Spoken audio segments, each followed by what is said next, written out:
मित्रांनो तुम्ही आत्ता राजस्थानमध्ये आणि राजस्थानच्या पूर्ण रेगिस्तानी एरियामध्ये आणि आत्ता एका गावात थांबलोय मित्रांनो.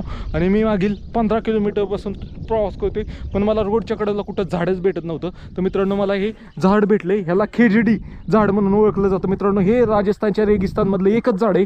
हे नाही कुठला मोसम असला ना ते सावली देते. पाहू शकता आता जूनमध्ये चालू आहे, म्हणजे उन्हाळ्याचा शेवट आला आहे मित्रांनो. जवळपास बाहेर गेलं नाही तर 48 डिग्री तापमान आहे ऊन, आणि ह्या उन्हामध्ये हे झाड नाही सावली देते. आता मी एका गावात उभा आहे, तर इथं पाहू शकता 1 2 3 4 जेवढी पण झाडं दिसतात ना लांब लांबपर्यंत ते हे खेजडीचीच झाड आहे मित्रांनो. आणि ह्या खेजडीचा उपयोग नाही 2-3 पर्पजसाठी होतो. एक तर सावलीसाठी होतं, दुसरं ह्या झाडाच्या नाही फांद्या तोडून नाही बकरी आरामात खातात अशा पद्धतीने, आणि तिसरं म्हणजे ह्या झाडाच्या नाही पावसाळ्यात ह्याला एक प्रकारचा पदार्थ येतो, त्या पदार्थाची इथली लोक भाजी पण करून खातात.